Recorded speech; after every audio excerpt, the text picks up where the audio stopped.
ফিরে এলাম বিরতির পর। পণবন্দি আরও এক ইসরায়েলি ছবি এবং ভিডিও প্রকাশ হামাসের। নেতানিয়াহু দেশে বাড়ছে ক্ষোভ। জানা গিয়েছে পণবন্দি ওই যুবকের নাম এভিয়েটার ডেভিড। হামাসের বানানো কোনো এক সুড়ঙ্গে তাকে বন্দি করে রাখা হয়েছে। বেলচা দিয়ে মাটি খুঁড়তে খুঁড়তে ডেভিড বলেছেন, আমি এখন নিজের কবর খুঁজছি।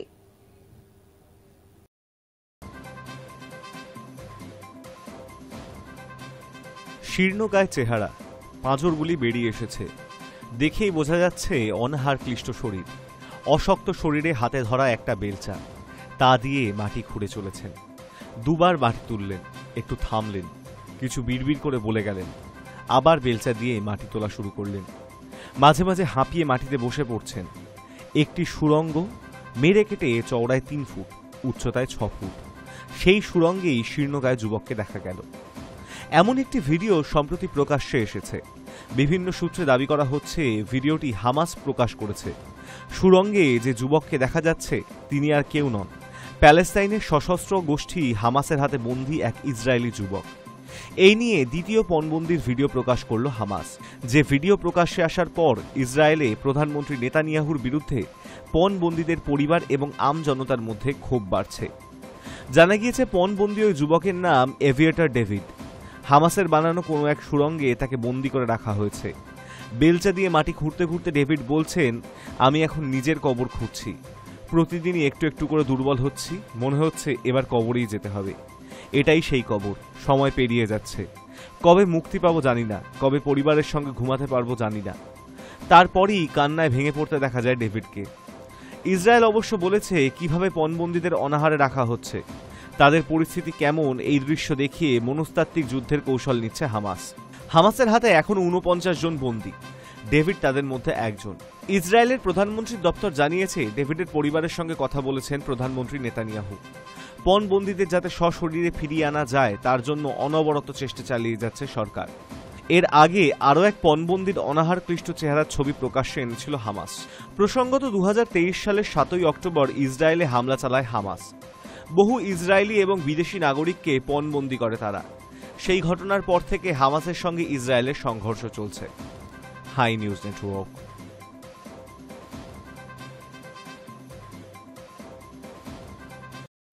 ইয়েমেনের কাছে সমুদ্রে উল্টে গেল পরিযায়ীদের নৌকো। মৃত্যু অন্তত 68 জনের, নিখোঁজ 77।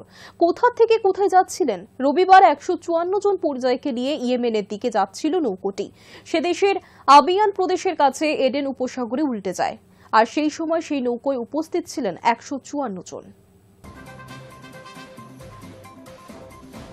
ইয়েমেন উপকূলে উল্টে গেল পরিযায়ী শ্রমিকদের নৌকা। এই ঘটনায় অন্তত 68 জনের মৃত্যুর খবর পাওয়া গিয়েছে, নিখোঁজ 74 জন।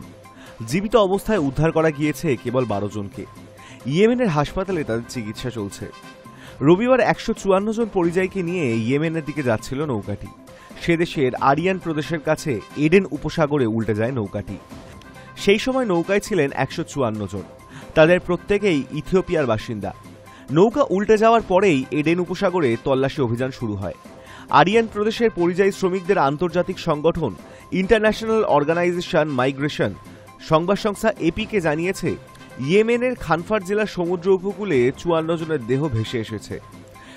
কিন্তু কেন ইথিওপিয়া থেকে ইয়েমেনে যাচ্ছিলেন ওই পরিযায়ী শ্রমিকরা? প্রাথমিকভাবে জানা গিয়েছে, বেশি রোজগারের আশায় বহু বছর ধরেই পূর্ব আফ্রিকা এবং আফ্রিকা মহাদেশের পূর্ব দিকের আফ্রিকা উপদ্বীপ থেকে বহু মানুষ জলপথে ইয়েমেনে পৌঁছন।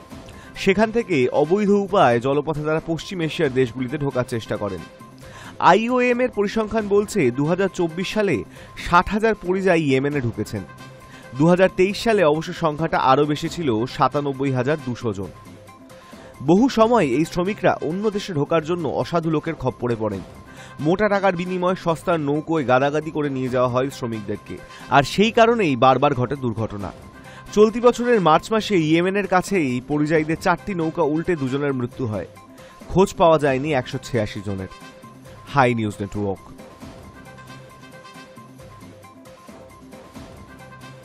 মাত্র দিন চারেকের ব্যবধানে ফের কেঁপে উঠল রাশিয়া। লাগাতার ভূমিকম্পের জেরে কামচাটকার ক্রান্নেশিকোভ আগ্নেয়গিরির ফের জেগে উঠছে। 600 বছর পর ফের এই আগ্নেয়গিরিটি সক্রিয় হয়েছে বলে জানা যাচ্ছে।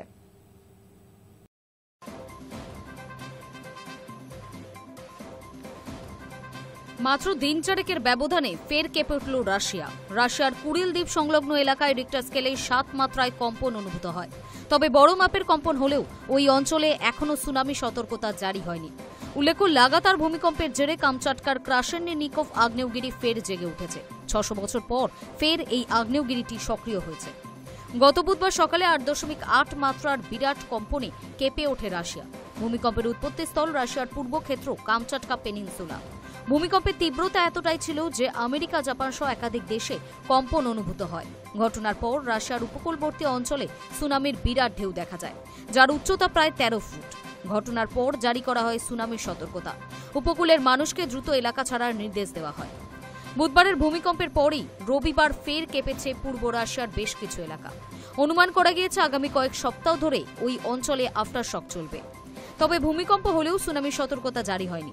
রাশিয়ার আপাতকালীন মন্ত্রকের তরফে জানানো হয়েছে উঁচু ঢেউ আসতে পারে, তাই সৈকত থেকে দূরে থাকা দরকার। রবিবার ভূমিকম্পের খানিক পরেই রুশ সংবাদ সংস্থার তরফে জানানো হয় 600 বছর পর জেগে উঠেছে সেই দেশের কামচাটকা এলাকার ক্রাসেননিকভ আগ্নেয়গিরি। তবে এখনো পর্যন্ত সেখানে অগ্নুৎপাতের জেরে কোনো ক্ষয়ক্ষতির খবর মেলেনি। তবে প্রায় 5 থেকে 6 কিলোমিটার পর্যন্ত ছাই ছড়িয়ে পড়েছে। সেই ভিডিও ভাইরাল হয়েছে নেট দুনিয়ায়। High news network.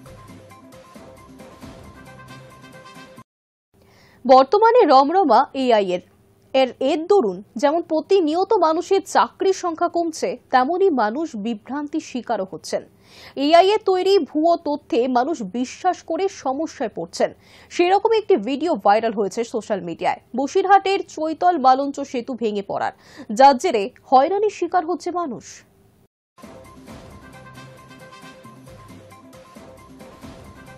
দিন কয়েক আগে এআই এর কারণে বারাসাত কদম্বগাছের মাদ্রাসায় ঢুকে পড়েছিল 3টি রয়্যাল বেঙ্গল টাইগার। বানানো এই ভিডিও নিয়ে শোরগোল পড়তেই ভিডিওটি মুছে দেন ওই শিক্ষক। তাকে শিক্ষা দফতরের পক্ষ থেকে শোকজ করা হয়। সেই ঘটনার রেশ কাটতে না কাটতেই এবার ভেঙে পড়ল সুন্দরবনের চৈতল মালঞ্চ ব্রিজ। সেতু ভেঙে পড়ার এআই ভিডিও রবিবার সকাল থেকেই সোশ্যাল মিডিয়ায় ভাইরাল হতেই তীব্র চাঞ্চল্য ছড়িয়ে পড়ে। প্রথমে অনেকেই বুঝতে পারেননি যে ভিডিওটি আর্টিফিশিয়াল ইন্টেলিজেন্স প্রযুক্তি ব্যবহার করে তৈরি করা হয়েছে। পরে জানা যায় ভিডিওটি ভুয়ো। এরপরই ভিডিও প্রস্তুতকারকের বিরুদ্ধে ক্ষোভ উগরে দেন নেটিজেনরা। 8 সেকেন্ডের ওই ভিডিওতে দেখা যাচ্ছে বসিরহাটের মিনাখা ব্লকের বিদ্যাধরী নদীর ওপরে থাকা চৈতল মালঞ্চ ব্রিজ হুড়মুড়িয়ে ভেঙে পড়ছে নদীর জলে। ভিডিওতে লোকজনকে দাঁড়িয়ে দাঁড়িয়ে ওই ভয়াবহ দৃশ্য দেখতেও দেখা যাচ্ছে। মুহূর্তেই ভাইরাল হয়ে যায় সেই দৃশ্য। ব্রিজ ভেঙে পড়ার ভিডিও পরপর শেয়ার হতে শুরু করে, কিন্তু কিছুক্ষণের মধ্যেই জানা যায় বাস্তব ছবি একেবারেই আলাদা। দেখা যায় চৈতল মালঞ্চ ব্রিজ এখনো অটুট এবং স্বাভাবিক। আসলে যা দেখা যাচ্ছে তা পুরোপুরি কৃত্রিম বুদ্ধিমত্তা বা এআই এর কারসাজি। প্রযুক্তির ছোঁয়ায় তৈরি করা হয়েছে একটি নিখুঁত ভুয়ো দৃশ্য, যা দেখে মুহূর্তেই বিভ্রান্ত হয়ে পড়ছেন মানুষজন। ভিডিওর ওপরে লেখা ছিল, এইমাত্র ভেঙে পড়ল মালঞ্চ ব্রিজ, আর এতেই বিভ্রান্তি শুরু হয়। বিভিন্ন প্রান্ত থেকে মানুষ ফোন করে খোঁজ খবর নিতে থাকেন। কেউ কেউ তাড়াহুড়ো করে ব্রিজের কাছে ছুটে আসেন বাস্তব পরিস্থিতি দেখতে। ব্রিজ আদৌ ভেঙে পড়েনি জানতে পেরে ক্ষোভে ফেটে পড়েন মানুষজন। স্থানীয়দের অভিযোগ, এই ধরনের মিথ্যে ভিডিও বানিয়ে সোশ্যাল মিডিয়ায় ছড়িয়ে মানুষের মনে অকারণে আতঙ্কের সৃষ্টি করা খুবই দুঃখজনক এবং দায়িত্বজ্ঞানহীন কাজ। তারা চান প্রশাসন যেন এমন কাজের বিরুদ্ধে অবিলম্বে কড়া পদক্ষেপ নেন। High news network.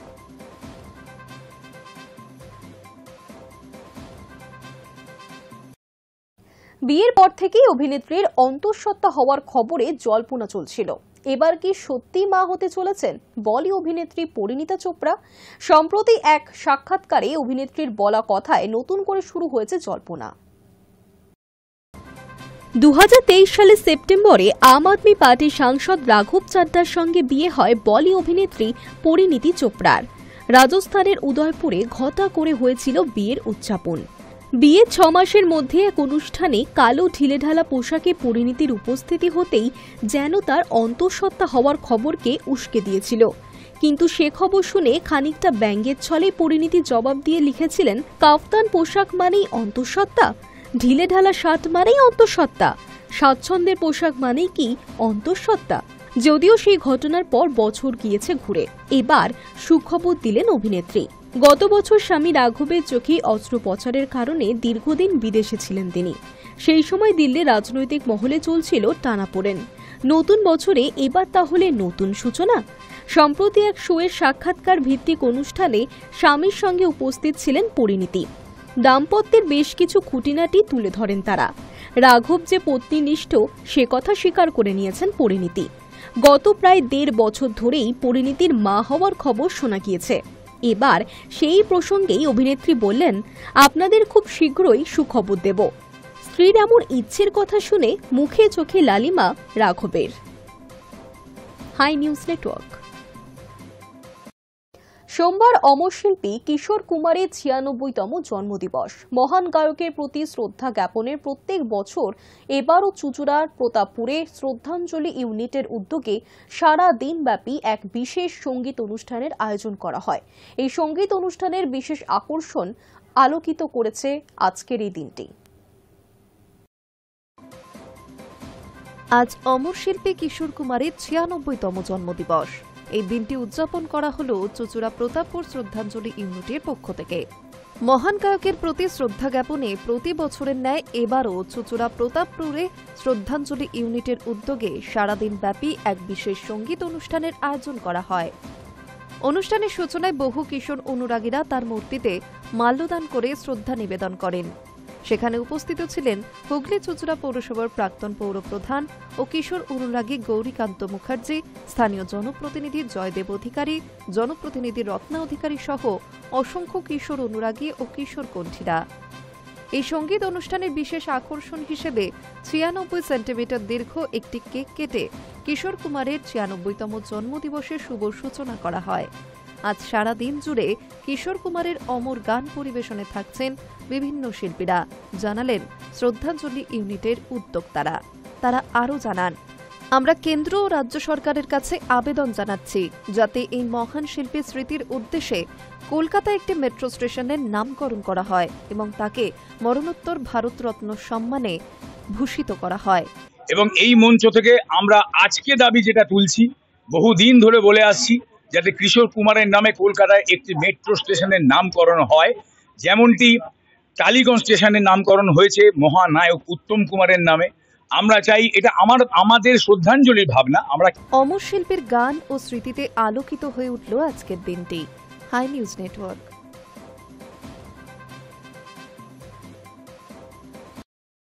News today এখনকার মতো এই পর্যন্তই। দেখতে থাকুন হাই নিউজ, নির্ভীক নিরপেক্ষ।